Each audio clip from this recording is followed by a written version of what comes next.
Então, nós não vamos passar uma explicação muito técnica para vocês. Se vocês depois tiverem curiosidade, dúvida mais específica, a gente vai explicando, tá? Então, bom, esses são os nossos robôs, né? Então, vocês têm aqui ele aberto, tá? Tem eles ali fechados. Aqui, nós utilizamos várias linguagens para colocar, para fazer o controle do robô também. Essas bolinhas que vocês estão vendo aqui em torno dele são os sonares, né? Os sonares, o que que é? Ele é um dispositivo que ele emite um som. Esse som ele bate no obstáculo, retorna, tá? E com base nesse tempo entre a ida e a volta desse som, o sistema do robô consegue reconhecer e nós conseguimos estimar o quão distante o robô está de um obstáculo, né? Aqui nós temos os circuitos, né? A minha área de formação é em computação, né? Então nós desenvolvemos os programas para fazer o controle do robô, né? Tanto para movimentação quanto para pegar dados do laser, tá? Ali, naquele robô que tem aquela cafeteira em cima, azul, né? Não é uma cafeteira, é um laser, né? Então ele emite faixas de luz, tá? Que o princípio é semelhante ao do sonar, né? Então, voltando no exemplo do sonar, nós temos o exemplo dos morcegos, né? Que os morcegos eles emitem um som, né? Esse som bate no obstáculo e as orelhinhas do morcego conseguem receber o retorno, né? Então ele sabe se tem um som batendo ou não, um obstáculo à frente ou não. Bom, o princípio do laser é semelhante, então. Com o facho de luz, essa luz bate no obstáculo, né? E dessa diferença de luz, o robô ele também consegue reconhecer, né? E com base nessa diferença entre a luz emitida e que ele recebeu, ele consegue saber a distância que ele está em relação ao obstáculo, né?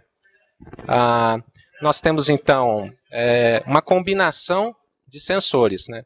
Tanto o sonar quanto o laser, nós utilizamos nos programas as informações combinadas, né? Então, por exemplo, as câmeras são da parte de visão, né?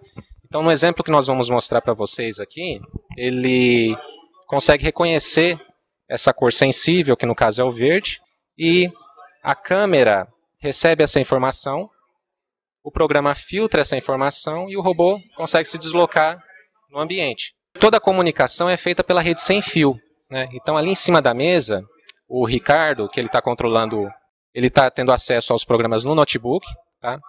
Aquela anteninha que vocês estão vendo ali, essa anteninha cinza, ela tem a comunicação então com o notebook, tá? Então o notebook envia sinais para a antena e da antena o sinal é enviado para o robô.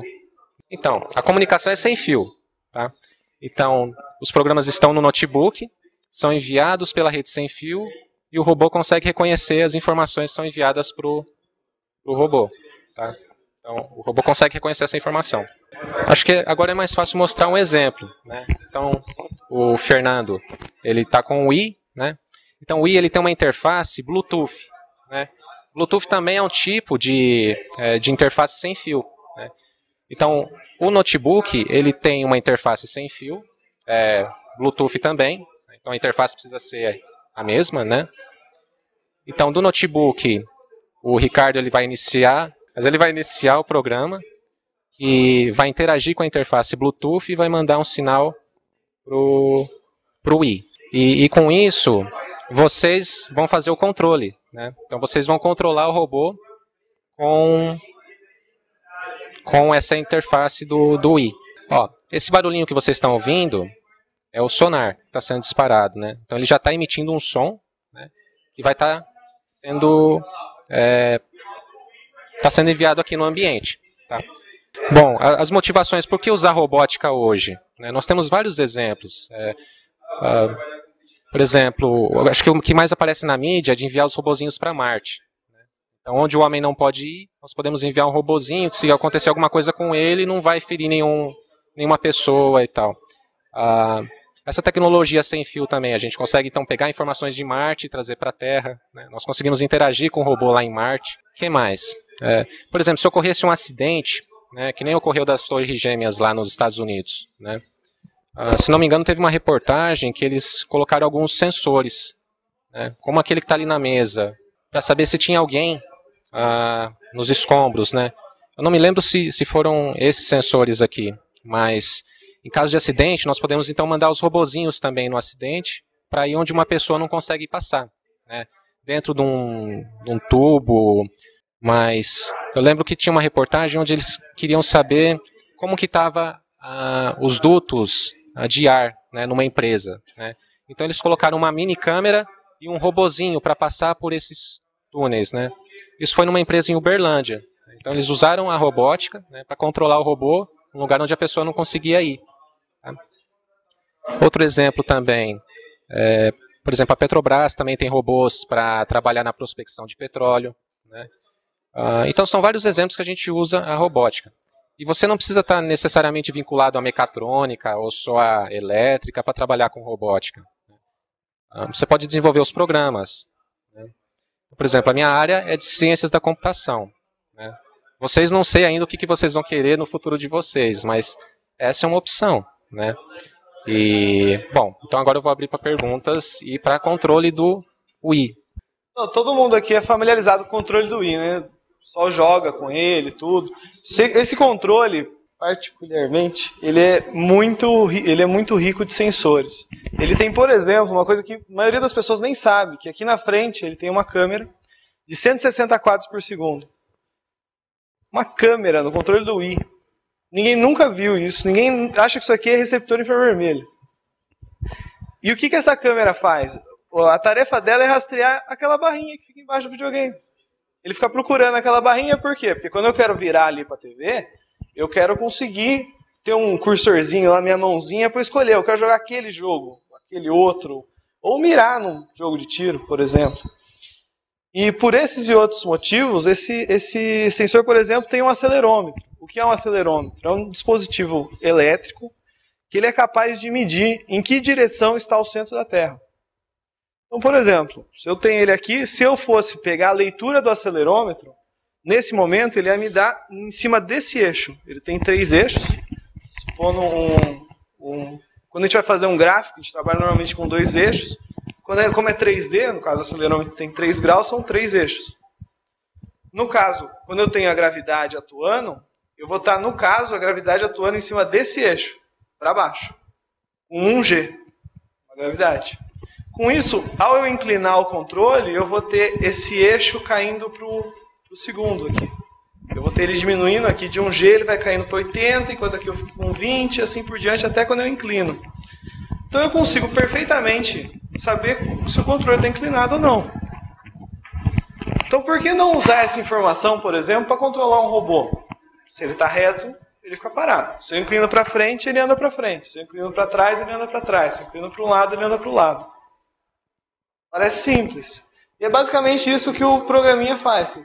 Ele conectou. Por segurança, a gente fez um critério de que o robô só vai andar se você pressionar o gatilho. Você pressiona o gatilho, aí a ideia é essa. Se você inclinando, ele vai descobrindo a orientação do controle e ele tenta respeitar isso com o robô. Esse é um dos experimentos. O segundo usa essa faixa, que está toda no chão aqui, toda marcada. E o que o robô faz? Ele vai pegar a câmera dele, virar para baixo, e ele vai tentar olhar o que é a faixa verde, o que é faixa verde e o que é o chão. E ele vai tentar, descobrindo o que é a faixa verde, tentar mantê-la no meio, tentando fazer todo o contorno da trajetória. Esses 2 softwares dá para a gente demonstrar para vocês. E aproveitando também, nessa televisão aqui, estava rodando aqui do lado direito, por exemplo, um mapa do ambiente, que são as leituras do sonar. Cada uma dessas linhas verdes é uma leitura dos sonares. Os sonares são esses medalhões dourados que tem ao redor do robô.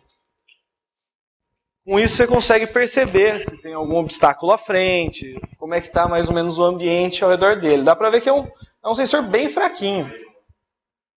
Perto da nossa capacidade de percepção, é nada isso, se for pensar. A gente, por exemplo, só com a visão, a gente tem 2 olhos e tal, a gente consegue perceber o ambiente inteiro só olhando para ele.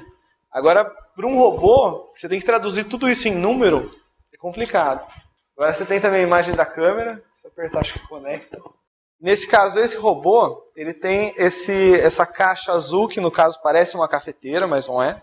Ele é um sensor de distância laser, que ele é bem mais robusto do que aqueles sonares, ele tem um ângulo de varredura de 180 graus, então ele pega todo esse ângulo, com precisão de 1 em 1 grau.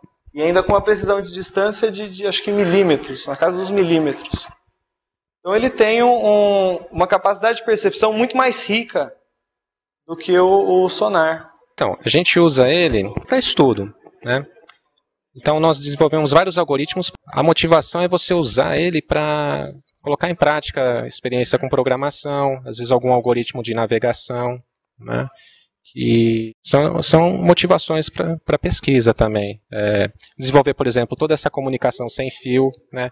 Poderia ser com um robô ou com qualquer outro dispositivo que você conseguisse interagir remotamente, né? Ó, então, para frente, vai para frente. Apertando o botão atrás, puxando como se fosse uma vara de pescar. Vem para trás. E o controle dele, para um lado, para o outro, com base no dispositivo que tem dentro dele, que consegue reconhecer. Como existe nos nossos celulares também, já tem esse. Então, por favor. Vai. Então, nós usamos vários sensores, aqueles, como o Fernando falou, aqueles medalhões dourados, né? São os sonares. Tem o laser, que é aquela parte maior em cima, o azul, né? Tem a câmera, tá?